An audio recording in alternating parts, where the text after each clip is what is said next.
હું મારા મમ્મીને ઘરે આવી તો મારા માસીને ખબર પડી તો એને કીધું કે તું પણ આવી જા અમારે ઘરે જમવા। તો અમે મસ્ત બધા સાંજે તૈયાર થઈ, હું, મારા પપ્પા, મારા ભાભી અને મારા ભાઈ અમે તેના ઘર તરફ જવા નીકળી ગયા, કેમ કે સાંજનું થોડુંક મોડું થઈ ગયું હતું।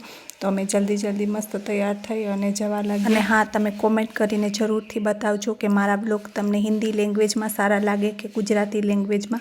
તો આપ જોઈ શકો છો પૂરું અંધારું થઈ ગયું છે અને અમે પહોંચી ગયા તેના મારા માસીના ગામમાં। મારા મમ્મીના ગામથી જાજુ દૂર નહોતું એટલે અમે જલ્દી પહોંચી ગયા અને પહોંચતા જ મારા માસી અને મારા માસીના દીકરાએ અમારું વેલકમ કર્યું। તમે જોઈ શકો છો આ મારા માસીનો નાનો દીકરો છે। અને હા, પહોંચતાની સાથે જ મારા માસી તો રોટલી બનાવતા હતા તો હું તો તેની પાસે જ બેસી ગઈ, કેમ કે કેટલા દિવસ પછી મારા માસીને મળી હતી તો બહુ સારી અમે વાતો કરીને અહીંયા જોઉં કિચનમાં મારા માસીનો દીકરો મસ્ત પનીર ભુરજીનું શાક બનાવતો હતો, કેમ કે તેને શાક એટલું ટેસ્ટી અને સ્વાદિષ્ટ આવડે છે। તો અમે બધાએ કીધું કે આજ તું બનાવીશ તો અમે તારી ઘરે જમવા આવશું। તો તેણે મસ્ત બધી તૈયારી કરી અને ટેસ્ટી પનીર ભુરજીનું શાક બનાવવાની તૈયારી કરી દીધી અને સાથે મારા ભાભી પણ તેને હેલ્પ કરવા લાગ્યા। તો દેર ફોજાઈ મસ્ત કિચનમાં કામ કરવા લાગ્યા અને પનીર ભુરજીની ખુશ્બુ એટલી મસ્ત આવતી હતી કે ઘરમાં બેઠેલા લોકો પણ કહેતા હતા કે ખુશ્બુ મસ્ત આવે છે। અને યુગ પણ બોલતો હતો કે મમ્મી કેટલું મસ્ત શાક બનાવ્યું મામાએ, કે જેમ મારા પપ્પા પણ આટલું મસ્ત નથી બનાવતા। તો મારા હસબન્ડ પણ ક્યારેક પનીરનું શાક બનાવે, પણ આ શાક એટલું ટેસ્ટી મારા ભાઈએ બનાવ્યું હતું।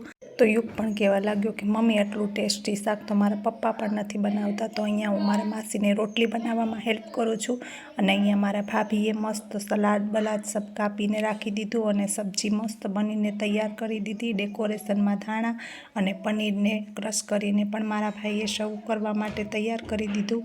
તો તમે જોઈ શકો છો દેખતા જ મોઢામાં પાણી આવી જાય એટલું મસ્ત શાક બનાવ્યું છે। તો અહીંયા રોટલી બનાવીને મસ્ત તૈયાર કરી દીધી છે અને જમવા માટે સારા લોકો બેસી ગયા છે। અહીંયા પહેલેથી સલાડ કાપીને રાખ્યું હતું અને બધા મારા માસા, મારા પપ્પા, મારા ભાઈ તે બધા જેન્ટ્સ લોકોને પહેલાં બેસાડી દીધા। યુગ પણ સાથે બેસી ગયો। તો મારા માસીની ઘરે અમારી સાથે બીજા પણ ગેસ્ટ હતા, તે બેન પણ અમારી સાથે મારા માસીને ઘરમાં કામમાં હેલ્પ કરાવતી હતી। તો લાસ્ટમાં જુઓ રોટલી બનાવી અને હું, મારા ભાભી, મારા માસીનો દીકરો સાથે જમવા બેસી ગયા અને આપ જોઈ શકો છો મસ્ત ટેસ્ટી શાક છે, રોટલી છે, સલાડ છે।